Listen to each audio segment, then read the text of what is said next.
28장 13절에서 18절 말씀입니다.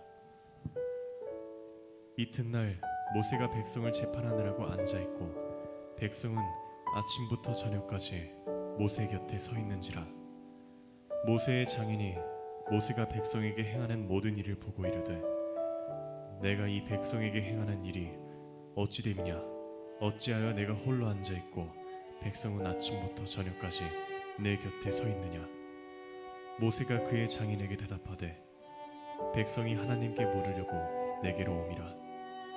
그들이 이 일이 있으면 내게로 오나니 내가 그 양쪽을 재판하여 하나님의 율례와 법도를 알게 하나이다. 모세의 장인이 그에게 이르되, 내가 하는 것이 옳지 못하도다. 너와 또 너와 함께한 이 백성이 필경 기력이 쇠하리니 이 일이 내게 너무 중함이라 내가 혼자 할 수 없으리라. 아멘.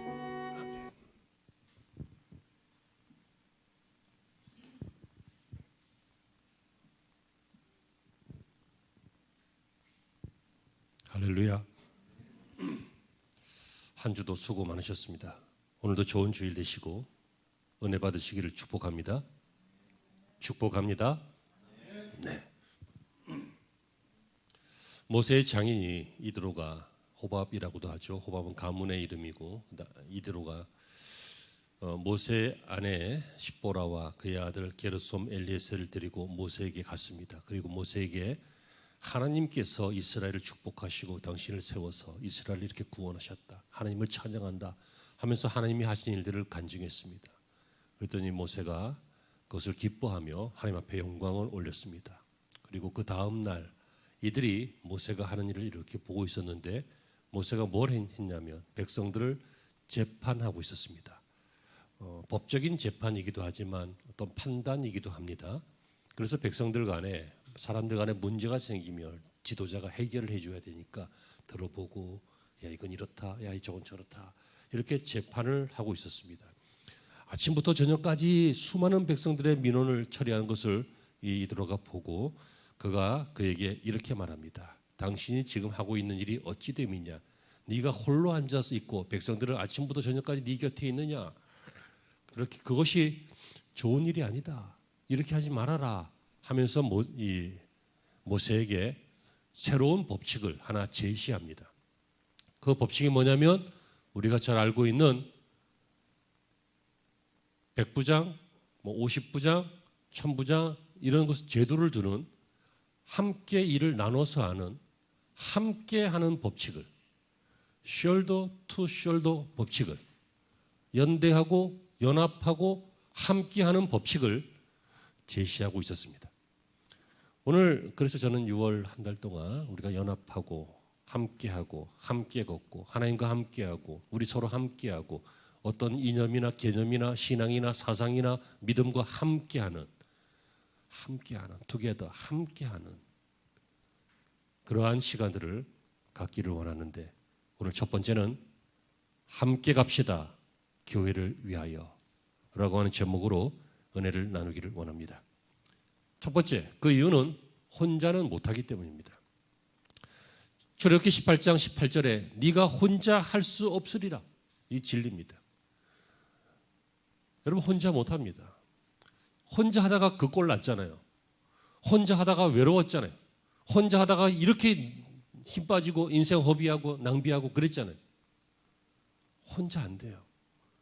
뭐 도와줄 사람도 아니에요. 찾아보면 있어요. 인생은 3대 3대 4 법칙이라는 게 있대요. 3대 3대 3, 4, 그럼 10이죠. 10명 중에 나를 좋아하는 사람은요 3명이에요. 3명. 그러니까 그 7명 때문에 스트레스 받고 막 인생을 비관하고 좌절하고 하지 마요. 분명히 내가 아무것도 한 게 없어도 나를 좋아해 주는 사람이 내 인생에 3명은 있어요. 30%. 아직 못 만났어요? 앞으로 만나면 돼요. 평생 살면서 내가 겪는 사람들 중에 30%는 나에게 호의적인 사람들이에요. 내가 별로 한 게 없어도. 그런 사람들은 잘 관리해야지. 관리라는 말도 미안하다. 잘 대해줘야지. 좋은 친구가 되시길 바랍니다. 근데 30%는요, 내가 아무것도 한 짓이 없는데 나한테 가시가 되는 인간들이 있어요. 뭐 말만 하면 일단 싸울 준비가 돼 있어. 뭐 지가 하면 실수고 내가 하면 범죄고 뭐 그런 인간들이 있어요. 이 인간들은 잘해줘봐야 소용이 없고 설득해봐야 소용이 없고 그냥 마음에서 이렇게 밀어내야 돼. 그런 사람들이 있어요. 그런 사람들 만나보셨습니까? 안 만나셨어요? 큰일 났는데 빨리 만나야 돼. 나이 먹고 늙으맣게 몰빵으로 3명을 한꺼번에 만나면 큰일 나. 그리고 나머지 4명은 뭐냐면 40%는 별로 신경 안 쓰는 사람이에요. 관계없는 사람이라고요. 잘해주면 잘해주고 인사하고 뭐 못해주면 또 섭섭해하고 별로 나를 잘 모르는 사람이고 나도 그들에게 관심이 없고 그들도 나에게 관심이 없는 그게 이제 인생의 법칙인데 3대 3대 4 법칙인데 들어봐요. 성격이 정말 조금 모자란 사람들은요. 그 상관없는 사람들까지도 나를 싫어하는 30%에다 집어넣는다고. 그럼 어떻게 돼요? 세상의 70%가 나를 싫어하는 것 같은 거예요. 그러니까 인생이 힘든 거야. 마음가짐이 좀 삐딱하거나 어둡거나 부정적이거나 그러면 나를 행복하게 만드는 건 30%밖에 없고 불행하게 만드는 게 70이야. 근데 좀 긍정적인 사람들은 사람들을 좀 잘 대하는 사람은 나하고 상관없는 사람이라도 나를 좋아하는 사람으로 여기는 40%까지 좋아하는 사람 쪽으로 흡수하면 어떻게 돼요? 나를 좋아하는 사람이 70%나 되는 거예요. 이 사람들 자존감이 높다 그래요. 툭하면 싸우는 사람들 있죠. 툭하면 문제되는 사람. 이쪽이야. 근데 별로 툭 건드려도 별 문제가 안 되고 그냥 그런 이쪽이야. 그러니까 행복은 누가 주는 게 아니라 자기가 선택하는 거예요. 같이 살아야 돼요. 혼자서는 행복하지 않아요. 행복은 내가 어떤 자세를 가지고 어떤 판단을 가지고 사람들을 어떻게 대하느냐. 그래서 그들을 함께 가는 사람으로 만드느냐 대적하는 사람으로 만드느냐. 여기에 따라서 많이 달라지기도 해요. 드리려고 하는 말씀은 이겁니다. 독불장군은 안 돼요. 혼자는 안 돼요. 그게 성경의 법칙이고 모세가 하는 일을 하는 걸 보고 모세의 장인이 제시한 법칙이에요. 혼자 하는 것은 혼자 할 수 없으리라. 17절에도 모세의 장인이 그에게 이르되 그대의 하는 것이 옳지 못하도다. 혼자 열심히 하는 거. 옳지 않다는 거예요. 비능률적이다. 비효과적이다. 시간이 너무 많이 든다. 그리고 두 번째 이유는 너도 지친다. 너도 18절에 그대와 함께한 이 백성이 필연 기력이 쇠하리니 이 일이 내게도 너무 중함이라. 기다리느냐고 지치고 나도 일하느냐고 지치고. 그래서 판사도요 판결을 오전에 받는 게 좋대잖아. 오전에 쌩쌩할 때. 오후에 받으면 판사가 약간 짜증이 나가지고 안 좋은 쪽으로 나간대요. 실제로 조사해 보니까 그렇대요. 사회학자가 통계를 내보니까. 그러니까 사람은 혼자 하면 힘들어. 저기지 목사가 혼자 해도 막 10년째 안 지치고 막 열심히 하는 것 같지만 저도 사실 지칠 때가 있어. 말 안 해서 그렇지. 목사가 나 지쳤어요 하면 되겠어. 그러니까 말 안 해서 그렇지. 상상을 해보고 한번 넘겨서 추측을 해보세요. 지칠 때 있다고요. 혼자 하면 지쳐요. 그런데 언제 힘이 나요? 같이 하는 사람이 있으면. 언제 돕는 사람이 있으면. 언제 기대는 사람이 있고 기도하는 사람이 있고 그러면 힘이 나는 거잖아. 그리고 이 원칙은 첫째, 혼자는 못한다. 꼭 명심하세요. 혼자는 안 된다. 누구든지 같이 가야 된다. 친구든지 스승이든지 동료든지 이념의 친구든지 아니면 신앙의 동료든지 가족이든지. 가족이 제일 좋은데 이놈의 가족이 제일 문제기도 해. 그지? 가족이 제일 가깝고 제일 멀기도 하고 그래. 이걸 잘 하는 게 좋아. 그러려니 하는 거죠. 그러려니. 제발 그러려니.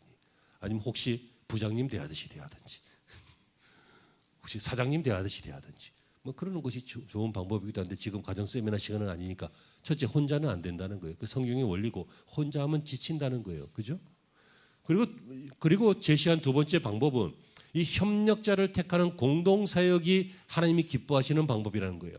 22절 중에 그리하면 그들이 너와 함께 담당할 것인즉 일이 내게 쉬우리라. 일을 나눠서 해라. 그러면 그들이 나눠서 함께 할 텐데 그러면 일이 쉬우리라. 쉽다, 이지하다. 쉽다 이것은 쉽다만이 아니라 이 일이 효과적이다. 잘 된다. 능률적이다. 이런 뜻을 포함하고 있잖아요. 여러분 일이 어떻게 해야 돼요? 같이 해야 돼요. 세상에 날고기는 사람도 혼자 못해요. 유비도요. 혼자 삼국을 통일을 못해요. 관우가 있고 장비가 있으니까 하는 거예요. 유능한 리더가 있어도 혼자 못해요. 유능한 참모들이 있어야 돼요. 밑에 참모들이 막 맨날 일을 망쳐놓고 그러면 일이 되겠어요? 그거 수습하느냐고 바쁘지. 아무리 탁월한 사람이라도 협력자가 없으면 그 일을 펼쳐나갈 수가 없고 진행해 나갈 수가 없어요. 그게 성경의 원리예요. 예수님께서 왜 혼자 안 하시고 제자들 두셨어요? 같이 하라는 거예요. 그 제자들이 또 제자들을 줘요. 그 제자들이 퍼져나가는 거예요. 할렐루야. 이해가 되시고 깨달으시기를 주의 이름으로 축복합니다. 정말 그래요. 성경의 원리예요. 협력자를 택하는 거예요. 근데 아무나 택하는 게 아니라 어떤 사람을 택하냐면 18장 21절을 보시니까 능력 있는 사람들을 택하라 그랬어요. 능력 있는 사람. 이 세상 사람들은 능력 있는 사람을 누구라 그래요? 돈 많은 사람이죠. 능력 있는 사람은 누구라 그래요? 지위 높은 사람이죠. 또 유명한 사람이죠. 그래서 어떤 사람은 야, 쟤네 집은 몇 평이지만 남편이 능력이 있어. 돈이 많은 거야. 능력이 있는 게 아니라 능력도 없는 것들이, 기도도 안 하는 것들이 우리 교회 말고 그냥 일반적인 교회 상황에서 성경은 능력 있는 사람은 어떤 사람이라고 말하고 있어요. 18장 21절에 하나님을 두려워하는 사람. 하나님을 두려워한다. 이게 무슨 말이에요? 하나님과의 관계에서 신앙으로 산다는 거예요. 하나님을 두려워하지 않는 사람이 아니라 신앙 때문에, 믿음 때문에 하나님을 두려워할 줄 아는 사람, 이 사람은 경건한 사람이죠. 경건한 사람을 능력 있는 사람이라고 그래요. 경건의 모양은 있고 경건의 능력은 없다. 성경이 그렇게 말하죠. 능력이 뭐예요? 경건이에요. 경건이 뭐예요? 이게 아니라 하나님을 두려워할 줄 아는 거예요. 하나님을 하찮게 여기지 않는, 하나님이고 뭐가 없어요. 일단 내가 먼저야. 내 감정이 먼저고, 내 주장이 먼저고, 내 경험이 먼저고, 내 뜻이 먼저고, 내 이익이 먼저고, 내 눈앞에가 먼저야. 하나님을 두려워하지 않는 거예요. 어떻게 돼요? 아나니아와 삽비라 죽었죠. 헤로드 왕 죽었죠. 뭐 그들은 즉시 죽었지만 즉시 안 죽어도 어떻게 돼요? 80, 90, 100세 되면 죽죠. 죽는 거야. 그 우리는 안 죽나? 우리는 안 죽어요. 어떻게 돼요? 우리는 하나님 나라로 가요. 죽어도 살고 살아도 죽고. 깨달아지시기를 바라요. 하나님을 두려워하는 사람, 이런 사람들하고 같이 일해라. 믿음의 사람하고. 또 어떤 사람? 출애굽기 21장에 보면 진실한 사람이라 그랬어요. 진실한 사람. 거짓됨이 없는 사람. 그러니까 사람을 대하는 데 있어서 사탕발림으로 하거나 아니면 뭐 이익을 위해서 하거나, 마치 여러분들이 부장님 대하듯이 뭐 부장님 우리 부장님 뭐 노래방 가서 그런다며. 근데 그렇게 한 게 아니라 친구들하고 있을 때는 막 욕하면서. 그러니까 사람을 대할 때 직장 생활이니까 처세술이다라고 하지만 이해해요. 괜찮아. 그런 큰 문제는 아니야. 하지만 교회에서 사람들을 대할 때, 신앙의 영역에 사람을 대할 때 사람을 이용하거나 사람을 어떤 대상으로 여기거나 사람을 이익을 위해서 쓰거나 하는 게 아니라 진실되게 영혼으로 대하는 거예요. 진실되게 대하는 거예요. 이 사람도 하나님의 형상으로 지음받은 사람이다. 하나님이 나를 구원하시듯이 이 사람도 예수 그리스도의 피로 구원하셨다. 이 사람도 천하보다 귀하게 여긴다. 사람을 대할 때 그런 마음으로 대하는 거예요. 높기 때문이 아니라, 지위가 있기 때문이, 장관이기 때문이 아니라 하나님의 사람들을 대할 때 진실한 사람. 이 사람은 어떻게 대해요? 어떤 사람이에요? 사람을 가리질 않아요. 내가 이따가 얘기하려고 했는데 지금 언뜻 생각이 났는데, 어떤 교회 목사님은 사람을 등급을 나눠놓더라고. 아예 차트별로. VVVIP래. VVIP.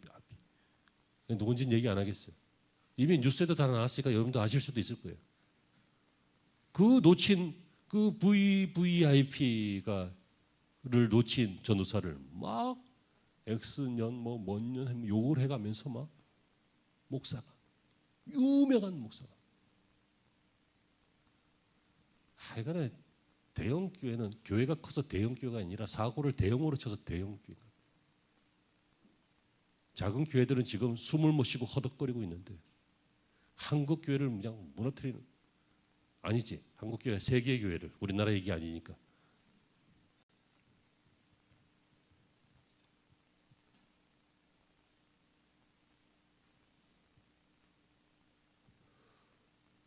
죄송합니다. 아무튼 진실해야 되지 않겠어요? 사람이 100% 진실할 수는 없지만 기본 자세만큼은 진실해야 되잖아요. 실수할 수 있지만 거짓말도 하지만 기본 자세는 진실을 추구해야 되잖아요. 이런 사람하고 일해라. 그리고 또 불이한 이익을 미워하는 사람, 불이한 이익을 미워하는 사람. 뭔 얘기요? 사기치거나 도둑질하거나 남의 것을 뺏거나 하는 어떤 불이한 이익, 이런 것들은 아예 생각을 안 하는 거예요. 정직하게 수단을 발휘해서 돈을 벌고 경제활동을 하는 정직한 사람.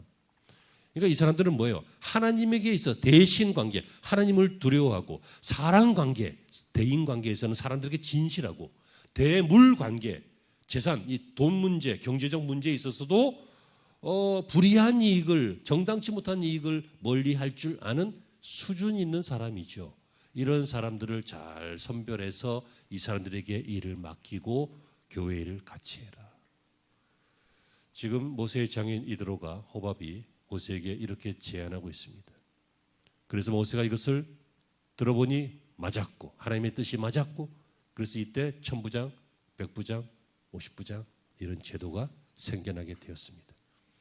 여러분, 이것은 함께하는 것이 신앙의 원리고 함께하는 것이 효과적인 원리고 함께하는 것이 뭐가 되는 원리라는 뜻입니다.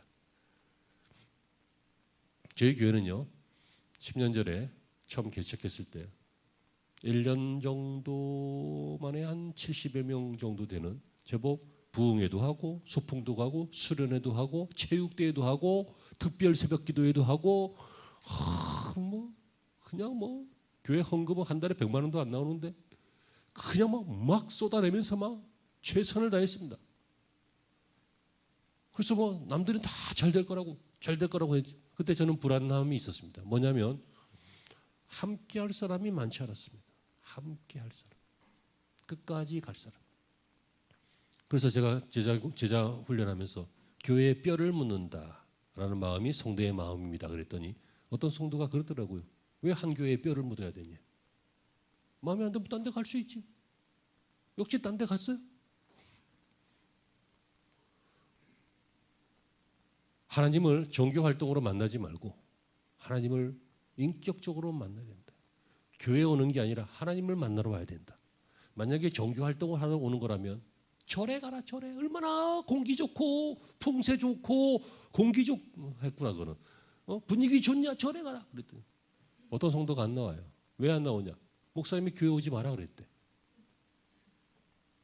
무슨 얘기를 하고 싶은 거냐면 함께하는 사람이 없어서 이제 와서 고백인데 없진 않았죠. 있었죠. 숨어 있었지. 근데 지금 여러분들입니다. 지금까지 함께 하시잖아. 근데 힘을 발휘하지 못해서 참 어려웠습니다. 이사 문제와 그다음에 코로나 문제와 이런 것들이 이렇게 겹치면서 오늘까지 흘러왔습니다. 그러나 우리 교회는 3만여 개척교회 중에서 만여 개 교회가 사라졌는데, 그런데 우리는 살아남아서 계속 예배드리고 하나님을 향하여 기뻐하고 있습니다. 분담 원리, 이거 생각하는 것입니다. 공감대 원리, 내 뜻대로 하는 게 아니라 같이 한다, 함께 공감한다, 그거 생각하는 것입니다. 하나님 제일 원리, 인간적으로 경영하고 조직적으로 활동하는 게 아니라 하나님을 두려워하고 사람에게 진실하고 대물관계에 깨끗한 사람들이 일을 한다, 이런 경영 원리를 말하는 것입니다.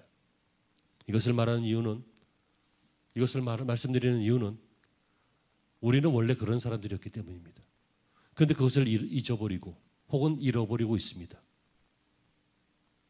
우리는 어떤 민족입니까? 우리는 원래 함께하는 민족이었습니다. 우리는 원래 어떤 민족입니까? 함께 뭉쳐서 살아내는 민족이었습니다.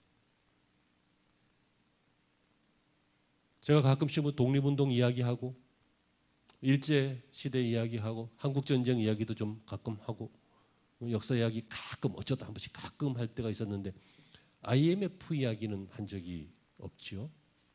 그 말씀을 조금 드리려고 그래요. 왜냐하면 우리가 어떤 민족이냐면요, 우리는 생존에 탁월한 민족, 생존에 살아남는 데 탁월한 민족이에요. 바퀴벌레가 생존력이 좋다고 택도 없지. 한국 사람이 100배, 100만 배는 강해. 살아남는 데 전문이에요, 전문. IMF 들어봤니? 얘야? 들어봤어? 근데 그게 뭔데? 우리나라는요 1950년대 전쟁이 지나가고 난 다음에 완전히 폐허였어요. 폐허. 아무것도 없어. 산도 민둥산이고 사람도 다 거지고 다 거지야. 대부분 거지야 거지. 다 못 살고 온통 전염병에다가 막 그래서 막 그 뭐야 그 뿌리는 소독제 그거 그 막 뿌리고 막 뭐라 그러지? 그 중요한 거니까 넘어가자 그냥. 그랬는데 여러분 살 수 있는 방법이 뭐가 있어요? 먹을 것도 없고 아무것도 없는데 그러니까 돈 버는 방법밖에 없잖아요. 근데 다 거지인데 어디서 돈을 벌어? 그러니까 수출밖에는 방법이 없잖아요. 그래갖고 돈 되는 건 다 수출했어요. 뭐 머리 여자들 머리 잘라가지고 머리카락 뭐 가발 만드는 막 수출하고 막 별거 다 주워다가 다 수출하고 여러분 다람쥐도 수출했다는 거 들어보셨어요? 다람쥐를 6만 마리인가 수출했대. 유럽의 다람쥐는요 그 청설모 비슷해가지고 좀 험하게 생겼는데 한국 다람쥐는 굉장히 예쁘잖아. 알록달록하고 무늬도 있고 다람쥐 잡아고 수출하고 오만 가지 것들을 다 수출하고 그랬는데요. 1970년대 들어와서 기계, 선박, 철강 이런 것들을 이제 수출하기 시작했어요. 막 역사적인 인물들이 나오지 그때 막 정왕 회장님을 비롯해서 아무것도 없는데 배도 없고 배 만들 공장도 없는데 우리가 배 만들 테니까 사라 막 그 얘기 아시죠? 모르면 지금 설교가 진행이 안 되니까 안다고 해 그냥. 그 얘기 아시죠? 모르면 나중에 찾아봐요. 참 대단한 분이야. 입지적인 분이지. 근데 그렇게 해서 이제 조금씩 기반을 닦다가 80년대에 들어왔어요. 이제 비로소 수출 전성 시대가 옵니다. 한국이 그런 그냥 간해수공업에서 경공업으로 갔다가 중공업으로 가면서 나라가 점점점 이 발전하는데요. 1962년 경제개발 5개년 계획 시작 당시에 1인당 국민 소득이요 87달러였어요. 당시 87달러. 그런데 1995년에 드디어 10,000달러가 됐어요. 지금은 36,624달러예요. 수치상으로는 그래요. 근데 이 IMF가 왜 생겼냐? 1997년에요. 금융 이상이 생겼죠. 외신에서 난리가 났어요. 우리나라보다 외부에서 먼저 난리가 났어요. 셀코리아라고 해서 셀코리아는 이제 외국 투자자들이 현지 그 주식들을 다 매각하고 튀는 거예요. 매각하고 빠지는 거지. 왜? 위험하니까. 이것이 이제 외부에서부터 막 그래갖고 한국에서 빨리 탈출하라고 셀코리아 그런 일이 있어요. 왜냐하면 이 태국이 중국과 이 경쟁을 하면서 완전히 패배했거든. 그러니까 태국이 쫄딱 망했어요. 그러니까 태국이 이 외채를 갚지를 못하는 거야. 근데 한 나라가 외채를 갚지 못해서 부도가 나고 그러면은 그 주변 나라들에게 자꾸만 영향이 가요. 그래서 이게 도미노처럼 이 동남아시아 경제가 무너지는 것들이 이게 투자자들이 돈을 빼는 것들이 한국에까지 온 거야. 그리고 당시에 한국은 구조적으로도 안정적이지가 않았어요. 당시 은행의 이율이 10%였어요. 10%. 되게 비싼 거야. 10%면. 그런데 일본 같은 경우는 일본 1%도 안 됐어요. 1%. 그래서 단기 외채라고 하는 게 있거든. 예? 단기 외채. 이게 뭐냐면 1년 안에 갚아야 되는 거야. 1년 안에 갚아야 되는 돈. 그러니까 우리나라 기업들이 우리나라에서 돈을 빌리면 너무 비싸니까 못 빌리고 외국 은행한테 단기 그 외채를 빌린 거예요. 1년 안에 갚고. 왜? 이자가 싸니까 막 1%도 안 되고 막 0.몇 프로 막 그러니까. 그래갖고 이제 갚고 그랬는데 생각해봐. 근데 동남아시아에서부터 막 이렇게 부도나는 그 분위기가 외국 자본들이 막 빠지는 분위기가 막 오면서 우리나라까지 온 거지. 그러니까 어떻게 돼요? 한국 외환 보유 액이 확 줄어버린 거예요. 적어봤는데 얼마였더라? 아무튼 그래. 그래서 당시 환율이 840 몇 원이었는데 이게 1,600 얼마까지 올라가요. 한때는 2,000원까지도 갔었어. 그러니까 생각해봐. 환율이 그렇게 올라가면 내가 너한테 1,000만 원을 갚아야 되는데 환율이 2배가 된 거야. 그럼 나는 2,000만 원을 갚아야 되는 거야. 200억을 갚아야 되는데 400억을 갚아야 되는 거야. 그러니까 딸 환율만 올라간 게 아니라 빚도 2배가 되는 거예요. 그러니까 외환 보유고가 없는 데다가 갚아야 될 빚도 2배가 되니까 국가 부도의 위기가 오는 거죠. 그래서 정부가 어떻게 합니까? 모르고 있다가 수상한 쓰임새는 챘는데 설마 하다가 우리나라도 그럴까 하다가 이 일이 터지니까 IMF에 국제 그 금융 그 지원하는 그곳에 구제 금융을 신청하게 되죠. 근데 여러분 살려고 그런 거예요. 살려고. 그러니까 그건 이해가 간다 그래. 근데 1997년 11월 달에요. 그 사람 이름이 미셸 깡디시야. IMF 총재가. 미셸 깡디시가 한국에 들어오자마자 그날 바로 한국 관료하고 회의를 시작했어요. 그리고 그 회의에서 요구한 게 뭡니까? 이게 이제 비극의 시작이에요. 그 회의에서 요구한 것이 첫째, 금리를 올려라. 당시 최고금리가 지금은 최고금리가 19.8%인가 20%인가 그럴걸? 근데 당시 최고금리 25%인데 40%를 올려라. 그래서 긴축 꽉 쥐어야 산다. 40%. 은행에서 빚내서 집 산 사람들은 100만 원씩 갚다가 갑자기 막 200만 원 가까이 내야 되는 거야. 무슨 얘기인지 알겠지? 어? 두 번째, 구조조정. 구조조정. 지금 월급 너무 많이 나가니까 이 사람도 해고도 못해. 그러니까 이제 해고할 수 있도록 해고가 용이하도록 구조조정을 해라. 그래서 해고가 용이할 수 있도록 어떻게 해요? 이때부터 비정규직이라는 게 생겨요. 이 사람들은 1년 단위 계약이야. 그러니까 회사가 어려워지면 경영상 문제가 되면 그냥 안 쓰는 거야. 자르는 거야. 일할 거야? 그럼 비정규직으로 일해. 그리고 뽑고. 또 은행 당시 우리나라 은행 26개 중에서 강제로 16개가 통폐합되죠. 이 과정에서 외국계 자본이 들어와서 은행을 통통 털어가지고 냠냠 맛있게 먹고 나간 사건도 있고, 부실 기업들은 죽여라. 부실 기업들은 냅두면 계속 정부 투자와 정부 그 보존해 주려고 지원금만 들어가니까 그럼 뭐 산미 뭐 대우 뭐 이런 회사들이 부도가 났습니다.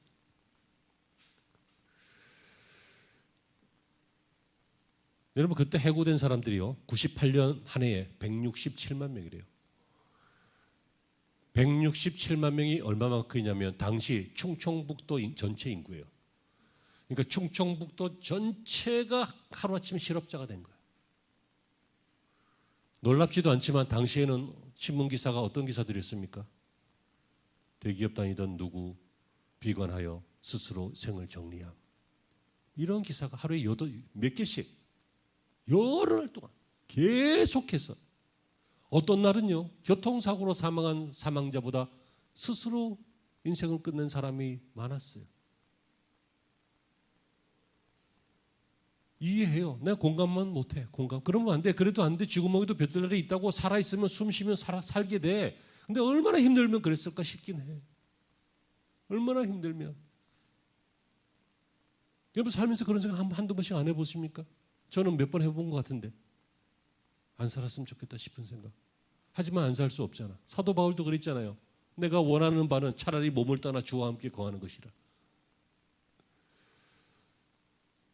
여러분 이 IMF가 이런 식으로 생겨나서 그 결과는 수많은 사람들이 삶을 잃고 생명을 잃고 나라가 어려워지고 그런 일이 생겼어요. 자 이제부터 하고 싶은 얘기가 나와요.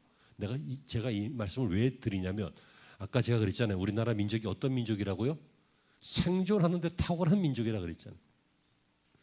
1998년 1월 생각나십니까? 1998년 1월 금모으기 운동. 여기가 미친 짓입니다.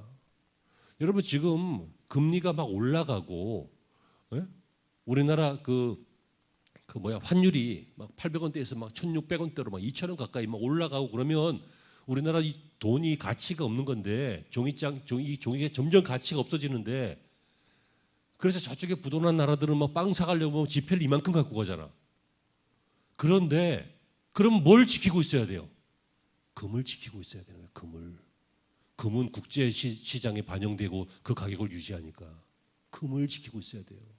그런데 금을 내놓는 거야. 당시 시세로 헐값으로. 뭐 이상한 민족 아닙니까? 경제학적으로는 바보 같은 짓이죠. 근데 사람들이 다 하는 얘기가 뭐예요? 나라가 살아야 내가 살죠. 그거였어요. 나 혼자 산다고 사라집니까? 나라가 살아야 내가 산다고. 3개월 동안 351만 명이 참여했어요. 그래서 22억 달러. 22억 달러. 우리나라 돈으로 당시 3조 원이에요. 당시 3조 원. 그러니까 지금으로 하면 30조가 넘을 것 같아요. 우리나라 사람들이 모은 거예요. 여러분, 근데 국내에서만 이런 일이 있었는지 아십니까? 여러분들이 기억하지 못하는 사람들이 있어요. 제일교포들. 제일교포들이요. 일본 땅에 살지만 나는 한국 사람이다. 난 그 당시 조선인이라 그랬죠. 지금도 그렇고. 나는 조선이에요. 조선이 없으면 우리나라 망한다. 우리는 못 산다. 그래서 그들이 국내 10만 엔 환금이 아니라 송금운동. 10만 엔 송금운동이라는 걸 했어요. 10만 엔 송금. 한 100만 원 정도 돼요. 당시 100만 원. 근데 여러분, 이 제일동포들이 보낸 송금액이 얼마인지 아십니까? 15억 달러예요. 15억 달러. 아까 우리나라가 금모으기로 모은 돈이 얼마라고요? 22억 달러야. 근데 제일교포들이 보낸 돈이 15억 달러라. 미친 사람들입니다. 그래서 제가 그 미션 로그 보라는 거예요. 선교사들 중에서요. 대한민국 선교사들이 제일 미쳤어요. 한 번 하나님에게 꽂히면 생명을 다해서 달려가는 사람들. 우리 민족의 성향이 그래요. 나라를 살리기 위해서 나라가 망하건 말건 모르겠다. 각자 도생이다. 여러분, 각자 도생이라고 하는 말이 얼마나 매정한 말입니까? 혼자 사는 사람이 죽어가도 몰라요. 백골이 되어서 발견한대잖아요. 백골이 되어서.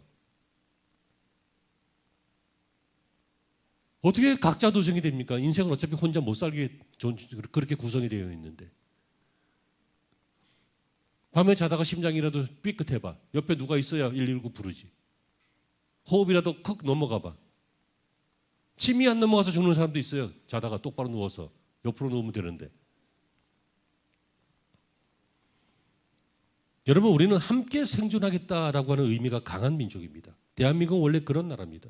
이런 일이 처음도 아니었어요. 사실은 우리가 일제하에 일본이 강제로 막 빚을 지게 만들어가지고 우리나라에 막 이렇게 경제적인 이권을 참탈해가고 나중엔 주권까지 참탈해가고 그러잖아요. 그때 남자들도 못하는 걸 여성들이 뭐 합니까? 국채보상운동 이런 거 하잖아요. 그래서 금가락지 빼기 운동 뭐 이거 우리가 갖고 있어봐야 뭐하냐. 이거 빼갖고 빨리 일본에게 빚 갚고 나라의 주권을 잃지 않아야 된다. 그래서 뭐 비녀 빼기 운동 뭐 이런 게 국채보상운동은 생각나십니까? 학교 갈 때 공부 안 했어요. 들어는 봤을 거 아니야. 건너. 여러분, 임금이 도망가고 왕이 도망갈 때 이 나라를 지킨 게 누구예요? 백성들이에요. 백성들이, 흰옷 입은 백성들이 나라를 살리려고 그렇게 했어요. 교회가 죽어갈 때 누가 지켰어요? 리더들, 목사들, 웃기지 말라 그래. 교인들, 할머니들, 할아버지들, 백성들이에요. 뭔가 조금 위치가 올라가면, 뭔가 조금 사회적인 기득권자가 되면 그때부터 각자 도생이 되는 거야. 왜? 맛을 봤기 때문에. 권력의 맛, 이익의 맛, 돈의 맛, 명예의 맛을 봤기 때문에. 근데 여러분, 보통의 범부들은, 보통의 사람들은, 특별히 대한민국 국민들은 어땠어요? 함께 사는 민족이었습니다. 이제 설교를 끝낼게요. 우리가 어떤 사람들이라고요? 함께 사는 사람들이었어요. 이런 사람들이 복음을 듣고 복음으로 거듭나니까 우리 교회는 어떤 교회들이었어요? 함께하는 교회였어요. 그래서 이 교회가 고아원을 짓고 학교를 짓고 병원을 짓고 사회기관을 짓고 이 사회와 함께하고 함께 들어가서 뒹굴고 눈물 흘리고 헌신하고 그랬던 그게 교회였어요. 근데 지금은 각자 도생이에요. 제가 아까 제가 부정적인 말해서 죄송하긴 한데 대형 사고는 대형 교회에서 나와요. 얼마 전에 여의도에 있는 아주 무지무지하게 큰 어떤 교회 목사님 어떤 뉴스에 또 나오더라. 왜 그러는 건데? 사업을 해. 사업을 목회하지 말고 그냥. 돈이 그렇게 좋으면 사업을 하면 되잖아. 사업을. 이거 쉬워서 그런 거야, 목회가? 돈 벌기가 쉬워? 사람들 후리면 다 돈이 돼? 미친 사람들 아니에요. 오늘만 용서하세요. 여러분들은 정말 엄하고 강한 목사를 만났어야 돼. 그래야 복을 받아. 근데 제가 너무 물러 터져가지고 좋게 했더니 여러분도 물러 터져가지고 오늘 이 얘기 듣고 시험 들지 말고 저기 한번 미쳤나 보다 그러고 그냥 들어요. 정신 똑바로 차리고 상황을 정말 똑바로 봐야 돼요. 큰 교회가 이용하기 편한 교회지 은혜로운 교회는 아닌 거야. 다 그런 건 아니에요. 일부 얘기하는 거예요. 일부. 작은 교회가 열악하고 좀 불편할 뿐이지 은혜가 없는 교회도 아닌 거고 일부 그것도 일반화하면 안 돼. 모두 함께 가야 합니다. 이게 목사의 주장이 아니라 하나님의 뜻인 줄로 믿습니다. 그리고 모두 함께 가는 것이 무엇인지 우리는 이미 유전자적으로 뼛속으로 민족성으로 가지고 있습니다. 희생하는 거예요. 희생. 기쁘게 희생. 막 힘들게 너무 힘들게 너무 속상하게 희생하는 게 아니라 기쁘게 희생하는 거예요. 여러분들도 기쁘게 희생해 보셨잖아. 하시고 계시고 기쁘게 희생하는 거예요. 무거운 짐, 저 집을 어떻게 들라 그래? 가지 말고 가서 같이 들어주는 거예요. 제가 다니면서 그 라디오 들어보니까 라디오에서 공익 광고 이런 게 나오더라고요. 빨리빨리. 한국 사람들 빨리빨리잖아요. 여러분 한국은 국제전화 부호도 플러스 8입니다. 빨리. 희한하지. 빨리빨리. 근데 한국 사람들은요. 빨리빨리의 민족인데 남을 위해서는 멈출 줄 안다는 거예요. 딱 멈춰서 제가 들어드릴게요. 딱 멈춰 일어나서 여기 앉으세요. May I help you? 외국 사람들 오면 다 도와주고 한국 사람들은 멈출 줄 안다는 거예요. 빨리빨리 하면서. 왜 그래요? 더불어 함께 사는 것이 이게 훈련이 돼서 그래요.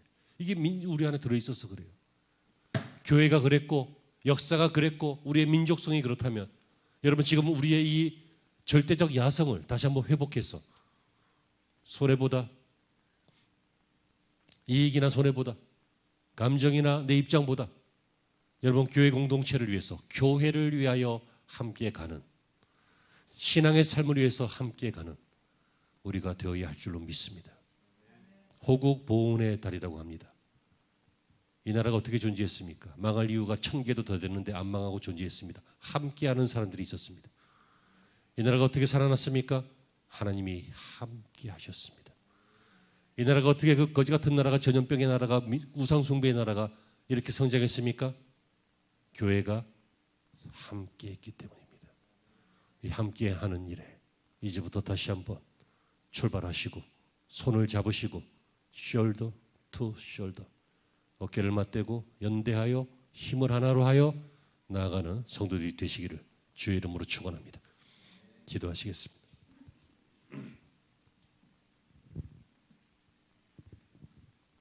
세상 일도 그러한데 더욱이 하나님의 나라를 일을 혼자 할 수 없습니다. 우리는 모두 함께하는 공감대를 가지고 희생을 가지고 하나님을